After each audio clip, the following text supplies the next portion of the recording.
Hello दोस्तों, कल मैंने आपको इवोल्यूशन ऑफ इंडियन सिविलाइजेशन के तहत में मतलब भारतीय सभ्यता के विकास के बारे में और उसके 5 फेज के बारे में हमने बताया था, जिसमें कि हमने शुरुआत किया था पैलियोलिथिक फेज से, उसके बाद जिसको कि पाषाण युग कहते हैं, उसके बाद में मेसोलिथिक फेज जिसको कि मध्य पाषाण युग कहते हैं, उसके बाद में नियोलिथिक फेज जिसको नव पाषाण युग कहते हैं, और इसके बाद में हमने चालकोलिथिक फेज जिसको कि ताम्र युग कहते हैं, और इसके बाद में ब्रॉन्ज फेज या एज जिसको कि इंडस वैली सिविलाइजेशन उसी फेज का नाम है, जिसको कि पीतल का युग कहते हैं, और इसके बाद में लास्ट में आयरन युग या लौह युग जो 6ठी शताब्दी ईसा पूर्व से शुरू हुआ। तो इसके बारे में हमने पहले भी वीडियो बनाया हुआ है, आप उसको ज़रूर देखें। तो दोस्तों, मैंने कल के वीडियो में विस्तार से हमने बताया था कि आदि मानव का विकास कैसे हुआ और उसके क्या क्या क्रम रहे हैं। तो आज का जो हमारा टॉपिक है वो है चालकोलिथिक फेज इन इंडिया, जिसको कि हिंदी में ताम्र युग कहेंगे। तो दोस्तों, जैसा कि आप जानते हैं कि हमारे देश में चालकोलिथिक फेज की शुरुआत जो उसके कुछ साइट हैं वो प्री हड़प्पन हैं। अब आपको ये मालूम होना चाहिए कि हड़प्पा कल्चर उसका पीरियड क्या है। तो जैसे कि हमने कल के वीडियो में बताया था कि हड़प्पा के 3 फेज हैं। जो पहला फेज जो है उसको बोलते हैं प्री हड़प्पन फेज, जिसकी शुरुआत 3300 ईसा पूर्व से लेकर के 2600 ईसा पूर्व तक होता है। उसके बाद में जो मैच्योर फेज ऑफ हड़प्पा है उसका पीरियड है 2600 से लेकर 1750 ईसा पूर्व तक, और उसका जो और लास्ट जो है फेज वो है 1750 से लेकर के 1300 ईसा पूर्व तक। दोस्तों, इतिहास में क्रोनोलॉजी का विशेष रूप से ध्यान रखना होता है, समय काल आपको उसको चिन्हित करना होगा। तो आज का जो हमारा टॉपिक है वो है चालकोलिथिक एज इन इंडिया, जिसको कि कॉपर स्टोन एज कहते हैं, क्योंकि इस पीरियड में तांबा का उपयोग हुआ है और पत्थर का भी उपयोग हुआ है। दोनों के उपयोग हुए हैं और दोनों के औजार उस जमाने के लोगों के द्वारा उसका उपयोग किया गया है। इसीलिए इस फेज को क्या बोला जाता है? Chalcolithic as. हिंदुस्तान के परिप्रेक्ष्य में अगर देखेंगे तो आपको पता लगेगा कि बहुत सारे जो साइट्स हैं चालकोलिथिक फेज के वो प्री हड़प्पन है, हड़प्पन सिविलाइजेशन से या हड़प्पन कल्चर से पूर्व के हैं। कुछ जो साइट हैं वो हड़प्पा सभ्यता के समकालीन हैं, और कुछ जो साइट हैं वो पोस्ट हड़प्पन है, मतलब हड़प्पा कल्चर के बाद के हैं। तो हम देख रहे हैं कि और ये जो पीरियड है वो लगभग सॉदर्न इंडिया में मैंने दक्षिणी भारत में और डेक्कान में ये 700 BC तक चलता गया है। इसकी कंटिन्यूटी वहां तक गई है। और जैसे कि बहुत सारे जो प्री हड़प्पन फेज हैं, जैसे आपको मालूम है कि हड़प्पा कल्चर में जो सबसे जो 6 इंपॉर्टेंट साइट के बारे में हमने अपनी वीडियो में बताया था, उसमें मोहनजोदड़ो और हड़प्पा के अलावा राजस्थान का कालीबंगा और हरियाणा का बनवाली ये इंपॉर्टेंट साइट है। कोट दीजी जो है अभी पाकिस्तान में है, और इसके अलावा जो महत्वपूर्ण जो साइट हैं, ये सारे जो साइट हैं वो पहले चालकोलिथिक साइट हैं। अगर पहले वहाँ पर तांबा का या स्टोन का उपयोग हुआ है, तो इस तरह से, और धीरे धीरे बाद में जब हड़प्पन फेज आया, हड़प्पन कल्चर का विकास हुआ, तो वहाँ पर ब्रॉन्ज, जिसको कि ब्रॉन्ज एज कल्चर कहते हैं, पीतल का युग कहते हैं। और जैसे कि मैंने बताया था आपको कि ब्रॉन्ज किसको कहते हैं, तांबा को अगर जब टीन से मिलाते हैं तो ब्रॉन्ज का निर्माण होता है, जिसको कि हिंदी में पीतल कहते हैं। तो ये जो कालीबंगा या बनवाली या कोतडीजी, ये जो इम्पॉर्टेंट साइट हैं हड़प्पन सिविलाइजेशन के, ये पहले चालकोलिथिक साइट रहे हैं। वहाँ पर चालकोलिथिक सेटलमेंट मिला है। वहाँ के लोग पहले तांबा का उपयोग किए थे और स्टोन का भी उपयोग किया था। तो इतिहासकार आर.एस. शर्मा का ये कहना है कि जो बहुत सारे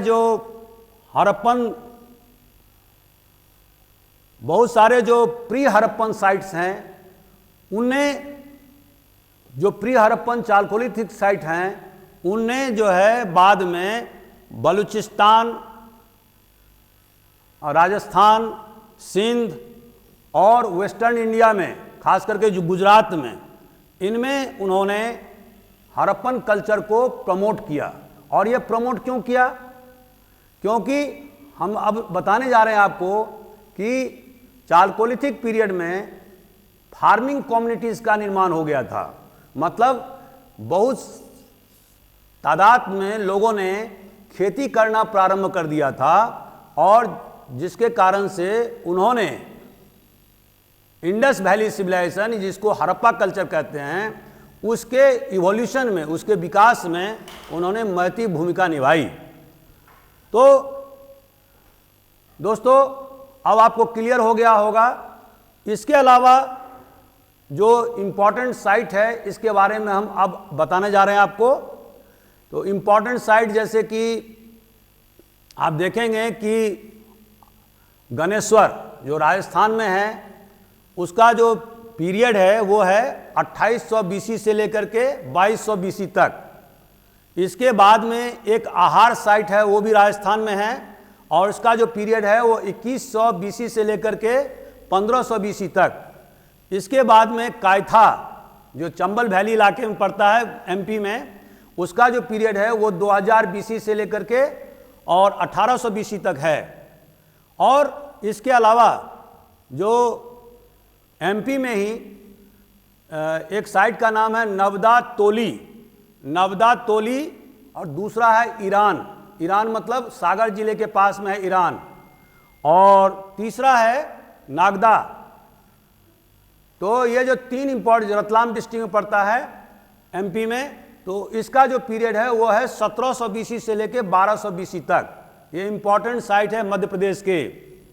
और इसके अलावा महाराष्ट्र में बहुत सारे जगह चालकोलिथिक साइट के खुदाई किए गए हैं, जिसमें सबसे इंपॉर्टेंट साइट जो है वो है जॉर्वे का जो पीरियड है वो है 1400 BC से लेके 700 BC तक। ये सबसे ज़्यादा इंपॉर्टेंट साइट है, क्योंकि खुदाई में यहाँ पर सबसे ज़्यादा कॉपर टूल्स मिले हैं। इसके अलावा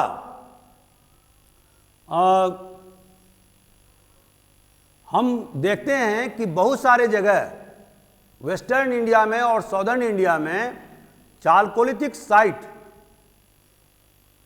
बाद में वो मर्ज कर गया है मेगालिथिक साइट में, मतलब आयरन एज में। तो वो 2nd BC तक चलता रहा है। तो इस तरह से हमने आपको क्रोनोलॉजी का निर्धारण किया है। मुझे उम्मीद है कि आपको समझ में आ गया होगा। तो जो इम्पॉर्टेंट साइट है महाराष्ट्र में वो है जॉर्वे, जैसे मैंने आपको बताया, नेवसा, दैमाबाद और चंदोली, सोनगांव, इमामगांव, यह है पुणे डिस्ट्रिक्ट में, और प्रकाश और नासिक में। तो ये सारे इम्पॉर्टेंट साइट हैं, चालकोलिथिक साइट हैं, जहाँ पर कि कॉपर के बहुत सारे औजार मिले हैं। इसके अलावा विंध्या रीजन में, इलाहाबाद डिस्ट्रिक्ट में भी चालकोलिथिक साइट पाए जाते हैं।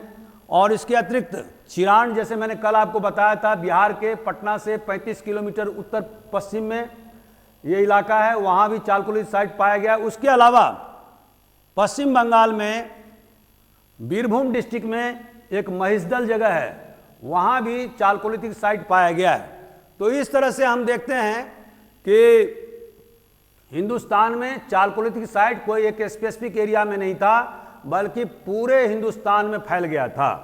और इसी कारण से इतिहासकार आर.एस. शर्मा ने यह कहा कि चालकोलिथिक साइट्स या चालकोलिथिक फेज ने ब्रॉन्ज फेज का मतलब ब्रॉन्ज सिविलाइजेशन के उत्पत्ति में बहुत महती भूमिका अदा किया है, क्योंकि इनने एक फार्मिंग कम्युनिटी का निर्माण किया और जो उन्होंने एक इकोनॉमिक बेस तैयार किया और जिसके आधार पर इंडस वैली सिविलाइजेशन का निर्माण हुआ।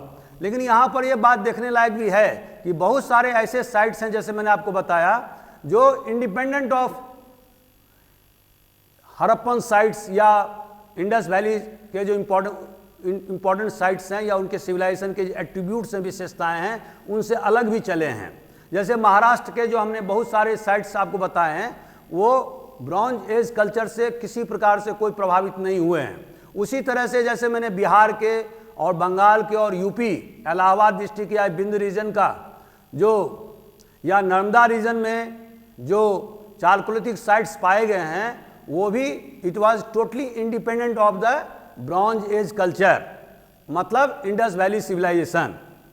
तो इस तरह से आप समझ गए होंगे कि सबसे पहले हमने क्रोनोलॉजी लिया और उसके बाद में हमने इंपॉर्टेंट साइट्स की व्याख्या प्रस्तुत किया। अब दोस्तों चलते हैं दूसरी, जो इस पीरियड में कौन कौन से मेटल का इस्तेमाल हुआ, माने धातु का उपयोग हुआ। तो जैसा कि इसके नाम से ही क्लियर है कि इस पीरियड में कॉपर का भरपूर इस्तेमाल हुआ है और उसके साथ साथ पत्थर का भी, जैसे नियोलिथिक साइट में, नियोलिथिक फेज में पत्थर का उपयोग हुआ है। तो ऐसा नहीं हुआ कि रातों रात लोगों ने पत्थर का उपयोग करना बंद कर दिया, तो पत्थर का भी उपयोग हुआ है। इसीलिए हम इस पीरियड को कॉपर और स्टोन एज भी कहते हैं, क्योंकि side by side stone implements का भी, माइक्रोलिथ्स का भी उपयोग होता रहा है और साथ साथ कॉपर टूल्स का भी इस्तेमाल होता रहा है। तो अभी कभी कभी क्वेश्चंस आपसे पूछा जाता है कि हिंदुस्तान में सबसे पहले किस धातु का उपयोग लोगों ने करना शुरू किया, तो आपका आंसर होगा कॉपर, माने तांबा। अब इस पीरियड में सबसे इंपॉर्टेंट जो धातु था वो था कॉपर, लेकिन इसके साथ साथ बहुत सारे इतिहासकार का यह कहना है कि लो ग्रेड ब्रॉन्ज का भी इस्तेमाल हुआ है, लो ग्रेड ब्रॉन्ज का। और कुछ इतिहासकार का यह भी कहना है कि कुछ छुटपुट तरीके से लोहा का भी, आयरन का भी इस्तेमाल हुआ है, लेकिन उसका उपयोग उतना ज़्यादा व्यापक पैमाने पर नहीं हुआ जिस तरह से 6ठी शताब्दी ईसा पूर्व में हुआ था, और जिसके कारण से सेकंड अर्बनाइजेशन की उत्पत्ति हिंदुस्तान में हुई थी, जिसके बारे में हम पूर्व के वीडियो में बता चुके हैं। महाजनपद का जो राइज ऑफ महाजनपद, उसको, उस वीडियो को आप जरूर देखें। तो इस पीरियड में जो स्टोन है, जो पत्थर है, उसके छोटे छोटे टुकड़े बना करके उसका औजार मनुष्यों के द्वारा किया गया था। और जैसे कि हम आहार में, गिलुंड में, जो कि दोनों साइट इंपॉर्टेंट राजस्थान के हैं, वहाँ पर हम काफ़ी मात्रा में कॉपर और स्टोन के हमें होर्ड्स, माने काफ़ी तादाद में हमें मिले हैं। तो और तांबे का बैंगल्स, माने चूड़ियों का निर्माण भी होता था, ब्लेड्स का निर्माण भी होता था। इनको स्मेल्टिंग मतलब पिघलाने का तरीका भी मालूम हो गया था। मेटलर्जी मतलब उसको गला करके दूसरे रूप में उसको परिवर्तित करना, यह जानकारी भी चालकोलिथिक लोगों को हो गया था। इसकी जानकारी हमें आहार जो साइट है राजस्थान का, और गिलुंड वो भी राजस्थान में ही है, उससे हमें जानकारी मिलती है। दोस्तों इस पीरियड में हम क्या देखते हैं कि सबसे ज़्यादा जो उपयोग हुआ है वो हुआ है ब्लैक एंड रेड वायर का। जैसा कि हमने बताया आपको कि पॉटरी माने बर्तन का निर्माण मनुष्यों के द्वारा क्यों किया जाता था। तो दोस्तों अभी तक हम पॉटरी के बारे में, चालकोलिथिक पीरियड के दौरान जो पॉटरी बर्तन का जो उपयोग जो उस समय के लोगों के द्वारा किया जा रहा था, उसके बारे में हमने आपको बताने का प्रयास किया। और जैसा कि मैंने आपको बताया कि ब्लैक एंड रेड वायर का इस्तेमाल उनके द्वारा किया जाता था। ये बर्तन का उपयोग सामान रखने के लिए, भोजन के उपयोग के लिए, इसके लिए किया जाता था। लेकिन जो ब्लैक एंड रेड वायर का जो इस्तेमाल हुआ है वो आप देखेंगे कि वेस्टर्न इंडिया में, माने पश्चिमी भारत में और दक्षिण भारत में इसका उपयोग ज़्यादा हुआ है, लेकिन ईस्टर्न इंडिया में, पूर्वी भारत में इसका उपयोग बहुत कम हुआ है। इसके अलावा जो हम अब चलते हैं इकोनॉमिक एक्टिविटीज़ के बारे में बताने के लिए, तो आप देखेंगे कि चालकोलिथिक पीरियड के लोग सीप माने भेड़, गाय, बफलो माने भैंस, पीग मतलब सुअर, इसके पालन पोषण का काम, डोमेस्टिकेशन का काम करना शुरू कर दिया था। और बड़े पैमाने पर कैटल रियरिंग माने जानवरों के पालन करने का काम उनके द्वारा शुरू किया गया था। लेकिन जो उसका माइनस पॉइंट था कि वो उसके दूध का उपयोग नहीं करते थे। उनको ये विश्वास था कि इसका जो दूध है, जैसे गाय का दूध है, तो वो बछड़े के लिए है। अभी भी अगर आप बस्तर के कुछ भागों में चले जाएं तो आप देखेंगे कि वहाँ के जो आदिवासी हैं वो दूध का इस्तेमाल नहीं करते हैं, बल्कि गाय को बछड़े को पीने के लिए दे देते हैं या भैंस के काफ को पीने के लिए दे देते हैं, बोले कि इस पर हमारा कोई हक नहीं है। तो इस तरह से हम देखते हैं कि जिस तरह से जानवरों के पालन पोषण से जो दोहन होना चाहिए, जो बाद में वैदिक फेज में आपने देखा, वो चालकोलिथिक पीरियड के लोगों के द्वारा नहीं किया गया था। तो लेकिन उसके जो मांस हैं, वो मटन या मीट जिसको कहते हैं आप, वो खाते थे।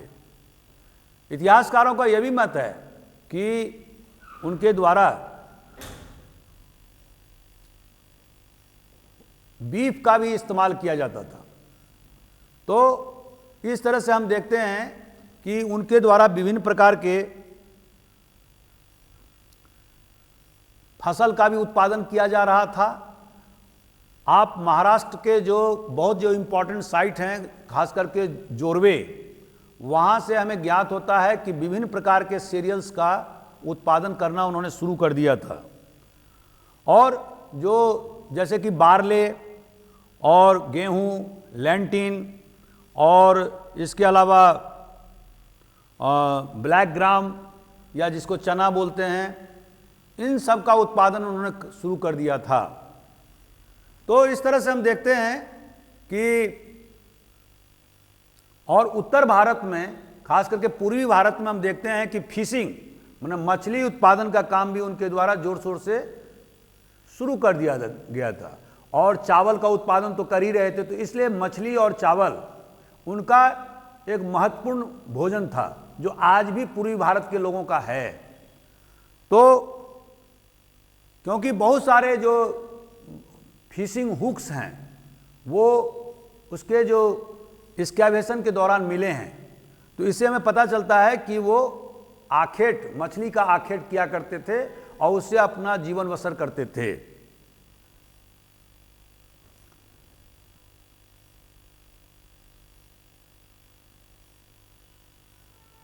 दोस्तों, अब हम चलते हैं कि उनके द्वारा घर का निर्माण कैसे किया जाता था। तो आप देखेंगे कि जैसे कि इंडस वैली सिविलाइजेशन में हमने बताया था कि वहाँ के लोगों के द्वारा बर्न्ट बिट बने ब्रिक बने ईंट, जो पकाए हुए ईंट का उपयोग किया जाता था। लेकिन चालकोलिथिक पीरियड के लोगों के द्वारा ईंट का प्रयोग तो किया जाता था, लेकिन उसे पकाया नहीं जाता था। तो ये सबसे उसका माइनस पॉइंट था। हालांकि इसका बहुत ही एक्सटेंसिवली उनके द्वारा इस्तेमाल किया गया था, लेकिन हम बर्न्ट या बेक्ड जो सूरज की रोशनी में पकाया जाता है, तो उसका इस्तेमाल हम नहीं पाते हैं। जो घर बने हुए थे वो बहुत सारे जगह, जैसे आहार में हमने देखा, एक्सकैवेशन से हमें पता लगा है कि उनके द्वारा स्टोन मतलब पत्थरों से घर बनाया जाता था। बहुत सारे साइट में यह भी ज्ञात हुआ है कि उनके द्वारा मड का माने मिट्टी से बने हुए घर का उपयोग किया जाता था। घर की जो बनावट होती थी वो बहुत ही सिंपल होता था, और अधिकांश मामलों में घर का जो डिजाइन होता था वो रेक्टेंगुलर माने आयताकार होता था, और बहुत सारे घर ओवल या सर्कुलर या वृत्ताकार भी हो सकते थे। घर के बनावट से हमें यह भी पता चलता है कि चालकोलिथिक पीरियड में सोसाइटी का स्ट्रेटिफिकेशन हो गया था, और जैसे समाज का वर्गीकरण हो गया था, जिसमें कि हम देखते हैं कि कुछ बड़े बड़े घर हैं, बहुत सारे जो घर हैं वो तो 1 रूम 2 रूम वाले हैं, जो बहुत सारे जो घर जो बने हुए थे उसमें 6-7 कमरे हुआ करते थे। तो उसके बगल में ही ग्रेनरी मतलब अनाज के भंडार, इसके भी रेमनेंट्स हमें एक्सकैवेशन मतलब खुदाई के दौरान मिला है। तो इस तरह से हम देखते हैं कि जो बाद के वर्षों में जिस तरह से हमारे यहाँ आज की गांव देहातों में आप जाएंगे तो देखेंगे कि आंगन का सिस्टम है, चारों तरफ से घर बने हुए हैं। तो चालकोलिथिक पीरियड के लोगों के द्वारा इस तरह से घर की बनावट की गई थी। हालांकि घर मिट्टी के ही बने होते थे, उसके दीवार अधिकांश मामलों में मिट्टी के बने हुए थे। बहुत सारे जगह उन्होंने ईंट का भी प्रयोग किया है, हालांकि अनबेक्ड ईंट का उपयोग किया है, लेकिन जो उन्होंने जिस तरह से डिजाइन बनाना शुरू किया था उस तरह के डिजाइन बाद के वर्षों में भी हमारे देश में प्रचलन में रहा।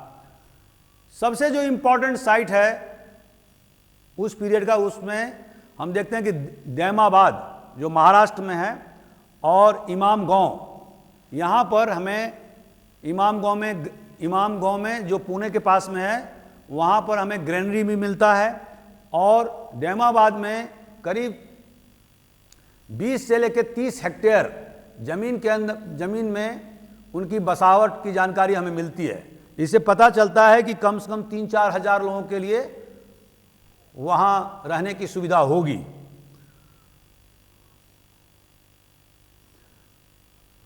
इसके बाद में हम देखते हैं रिलीजियस प्रैक्टिसेस कि उनकी धार्मिक आस्थाएं क्या थी, वो क्या काम करते, धर्म के बारे में वो क्या सोचते थे। तो जैसा कि हमें उनके बुरियल्स जो वो दफनाने का जो काम करते थे, क्रिमेशन नहीं करते थे, दफनाने का काम करते थे, लाश को दफनाने का काम करते थे। उसमें हम क्या पाते हैं कि वो अपने घरों के अंदर में ही लाश को दफना देते थे, और उनका जो पोजीशन होता था लाश का वो उत्तर से दक्षिण होता था। दक्षिण भारत में यदि पेनिनसुलर इंडिया में जो चालकोलिथिक पीरियड में हम देखेंगे तो वहाँ पर ईस्ट वेस्ट का कंसेप्ट था, लेकिन जो महाराष्ट्र में जो हम देखते हैं और उसमें हम पाते हैं कि नॉर्थ साउथ डायरेक्शन में डेड बॉडी को रखा जाता था, जो आज भी हिंदुओं में प्रचलित है। तो इस तरह से हम एक डिफरेंस ये पाते हैं कि जिस तरह से हड़प्पन लोग उनका एक सिमेट्री होता था, वो घर से दूर होता था, जैसे आज के समय में है कि हिंदुस्तान में उनके लिए क्रिमेशन ग्राउंड बना हुआ है, जो गांव से जहां उनकी बसावट होती है वहां से दूर में रखा जाता है। लेकिन चालकोलिथिक पीरियड में हमको पता चलता है कि जब किसी व्यक्ति की मृत्यु हो जाती थी तो उन्हें घर के अंदर में ही कैंपस में ही दफना दिया जाता था। इसके अलावा हमें एक और जानकारी मिलती है कि जब वो दफनाते थे तो उसके साथ में कॉपर ऑब्जेक्ट्स माने तांबे का सामान और जो रोजमर्रा के जीवन में जो खाने पीने के जो सामान होते हैं वो सारे चीज़ जो है कब्र में रखे जाते थे। तो इससे ज्ञात होता है कि उन्हें ये कंसेप्ट डेवलप हो गया था उनमें कि जन्म के बाद में भी, मृत्यु के बाद में भी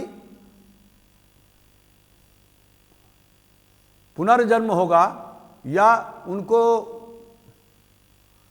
आफ्टर डेथ उनको जो वो व्यक्ति रोजमर्रा के जीवन में उपयोग करता था, जिस तरह से हम इजिप्शियन सिविलाइजेशन में देखते हैं, तो उसी तरह से यहाँ भी हमने ये पाया कि चालकोलिथिक पीरियड के लोग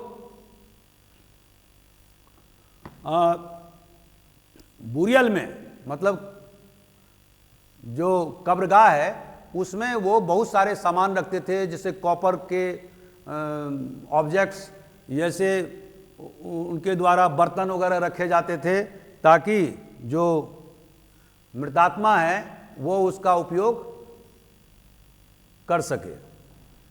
इसके बाद में हमें टेराकोटा, महिलाओं के टेराकोटा भी प्राप्त हुए हैं खुदाई के दौरान, और ये पता चलता है कि उस पीरियड में मदर गॉडेस माने मातृशक्ति बहुत ज़्यादा प्रभावी था, और यही चीज़ हम पाते हैं कहाँ पर, हड़प्पन सिविलाइजेशन में, और वहाँ भी हमें मदर गॉडेस के सील्स मिले हैं। तो आप देखेंगे कि कंटिन्यूटी भी है और कुछ कुछ चेंजेस भी हैं रिलीजियस प्रैक्टिसेस में। तो मेरा प्रयास है कि आपको थोड़ा सा कंपैरेटिव एनालिसिस करके दिखाया जाए, और इसके अलावा जैसे कि इंडस पीपुल के द्वारा बुल्स माने सांड के बहुत सारे सील्स मिले हैं, तो उसी तरह से यहाँ भी चालकोलिथिक पीरियड के लोगों के द्वारा खास करके इमाम गांव में जो पूना के पास में है, वहाँ बुल्स माने सांड के टेराकोटा मिले हैं। इससे ये पता चलता है कि वो एक बुल्स का या सांड का बहुत ज़्यादा इम्पोर्टेंट स्थान था उनके जीवन में, और ये इम्पोर्टेंट स्थान हमें कहाँ मिलता है, इंडस वैली सिविलाइजेशन में। तो इस तरह से जो खास जो इम्पोर्टेंट जो उनके जो विश्वास या उनकी जो धार्मिक जो प्रवृत्ति थी उसके बारे में हमें विभिन्न स्थानों के विभिन्न साइट्स के खुदाई से जानकारी मिलती है। एक और इम्पॉर्टेंट चीज़ जो मैं बताना चाहता हूँ वो है सोशल स्ट्रैटिफिकेशन। तो दोस्तों जैसे कि उनके घरों के बनावट से हमें जानकारी मिलती है कि बहुत सारे जो, जैसे मैंने अभी बताया कि बहुत सारे जो घर हैं वो एक कमरे का हैं, दो कमरे का हैं, और इसकी तादाद ज़्यादा है। लेकिन जो बहुत सारे ऐसे भी घर हैं जिसमें कि 7, 8, 10 कमरे हैं, तो और उसके साथ में ग्रेनरी भी है, मतलब अनाज भंडार भी हैं। तो इससे ये पता चलता है कि समाज में वर्गीकरण, स्ट्रैटिफिकेशन की शुरुआत हो गई थी। अब इसके अलावा आप पूछ सकते हैं कि इसका महत्व क्या है, कि चालकोलिथिक पीरियड का महत्व क्या है। तो जैसा कि मैंने अपने लेक्चर के शुरुआत में बताया कि इसका महत्व इस बात से में है कि इसने ब्रॉन्ज एज कल्चर, जिसको कि हड़प्पन कल्चर भी कहते हैं हिंदुस्तान में, या इंडस वैली सिविलाइजेशन भी कहते हैं, उसका एक बेस तैयार किया। और जैसे मैंने शुरू में ही कहा कि चालकोलिथिक पीरियड की शुरुआत प्री हड़प्पन फेज से शुरू होकर के पोस्ट हड़प्पन फेज तक, और उसके बाद भी 700 BC तक खास करके पेनिनसुलर इंडिया और डेक्कान एरिया में चलता रहा। तो दोस्तों जो एक उन्होंने जो फार्मिंग कम्युनिटीज, जो किसानों का जो कम्युनिटी उन्होंने तैयार किया उस पीरियड में, और ऐसे किसान जो खेती करने लायक हो गए थे, वो विभिन्न प्रकार के जीन्स या सीरियल्स उपजाना सीख गए थे, पौधों को तैयार करना सीख गए थे, विभिन्न प्रकार के जानवरों को डोमेस्टिकेशन मतलब उसके पालन पोषण की जानकारी उन्हें हो गई थी। तो ये सारे जो फैक्टर्स थे वो एक बेस का काम किया, और इसी बेस के कारण जो है वो बाद के वर्षों में हम देखते हैं कि कुछ जो एरियाज़ हैं, खास करके जो कोतदीजी है या कालीबंगा या बनवाली, जो हड़प्पन साइट्स हैं, इंपॉर्टेंट साइट्स हैं, इसमें सारे जगह हमें चालकोलिथिक फेज की सारे इंपॉर्टेंट फीचर्स मिलते हैं। और इसी से हमें ये पता चलता है कि बाद के वर्षों में जो ब्रॉन्ज एज कल्चर हिंदुस्तान में डेवलप हुआ, उसमें चालकोलिथिक पीरियड का बहुत बड़ी भूमिका थी। इसके अलावा एक और इम्पॉर्टेंट जो फैक्टर है कि चालकोलिथिक पीरियड के लोगों ने बड़े बड़े विलेज का निर्माण किया। अब वो गांव में रहने लगे। पहले 20-25 के पीरियड में, जैसे मैंने आपको बताया कि मेसोलिथिक पीरियड में जो मध्य पाषाण, कल के लेक्चर में बताया था कि मध्य पाषाण युग के समय में 20-25 लोगों के गुट में वो रहते थे। और मैंने ये भी बताया था कि वो जो बैंड था वो एक्सोगेमस हो गया था, मतलब क्लान सिस्टम में परिवर्तित हो गया था। मैंने दूसरे बैंड के लड़कियों के साथ में शादी करना उन्होंने सीख लिया था। तो यहाँ पर हम देखते हैं चालकोलिथिक पीरियड में एक हायर ग्रेड ऑफ डेवलपमेंट समाज में हो गया। और वो डेवलपमेंट क्या था? विलेज का निर्माण। और जैसा कि आप जानते हैं आज की तारीख में कि हमारा देश गांवों का देश है, तो इसकी शुरुआत हिंदुस्तान में चालकोलिथिक पीरियड से हुई है, जहां पर कि बड़े बड़े गांव का निर्माण हुआ। तो लेकिन एक जो माइनस पॉइंट था चालकोलिथिक पीरियड के लोगों का, वो था कि वो लिखना पढ़ना नहीं जानते थे। जैसे कि मैंने आपको इंडस पीपुल के बारे में बताया कि उनके पास में स्क्रिप्ट था, वो सील पर लिखा करते थे वो।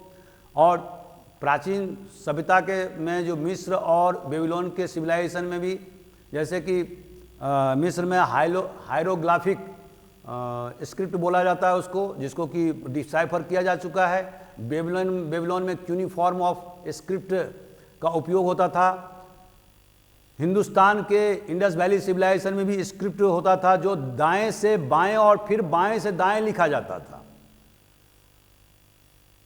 तो लेकिन हम उसको पढ़ नहीं पाए। लेकिन चालकोलिथिक पीरियड में लोगों के द्वारा राइटिंग विकसित नहीं किया गया था, वो लिखना पढ़ना नहीं जानते थे। ये उनका सबसे बड़ा माइनस पॉइंट था। इसके अलावा हम देखते हैं कि गांव की जो बसावट थी वो अक्सर नदी के किनारे में या झील के किनारे में या हिली एरियाज, जो पहाड़ी क्षेत्र है, वहीं पर वो करते थे। उसका रीज़न क्या था? रीज़न ये था कि उनको पर्याप्त मात्रा में पानी की सुविधा हो जाए। तो इस तरह से जो आज भी हिंदुस्तान के जो अधिकांश शहर हैं या गांव हैं, वो या तो नदी के किनारे में स्थित हैं या कहीं न कहीं पानी जहाँ का permanent source of water available है, वहाँ पर गांव की बसावट है। अब इसके बारे में हम बताना चाहते हैं कि इसके लिमिटेशंस क्या हैं।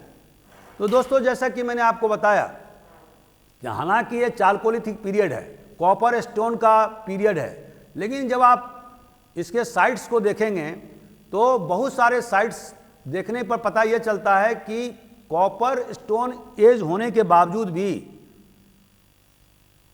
अधिकांश मामले में कॉपर का इस्तेमाल नहीं हुआ, खास करके ईस्टर्न इंडिया में। दूसरा, आप जानते हैं कि कॉपर जो तांबा है वो प्लाइंट होता है, मतलब उसमें बहुत ज़्यादा उसको आप मोड़ा जा सकता है, तोड़ा जा सकता है, फ्लेक्सिबिलिटी बहुत ज़्यादा होता है। तो वो एक हार्डनेस उसमें की कमी होती है।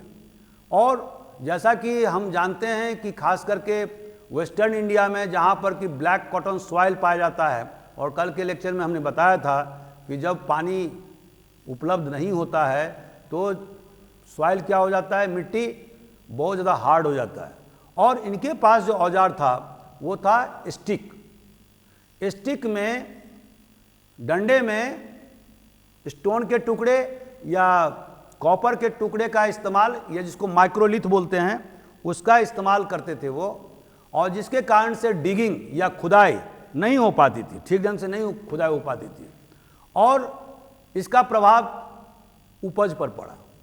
दूसरा कारण ये था, कुछ इतिहासकारों का कहना है कि बाद के वर्षों में डेकान ट्रेप में और पेनिनसुलर इंडिया में बारिश की कमी होने लगी। तो इसके कारण से ये कल्चर, जिसको कि चालकोलिथिक कल्चर कहेंगे या चालकोलिथिक फेज कहेंगे, वो धीरे धीरे डिक्लाइन हो गया और 1200 ईस्वी तक आते आते 1200 ईसा पूर्व आते आते डिक्लाइन हो गया। उसका रीजन क्या था? रीजन ये था कि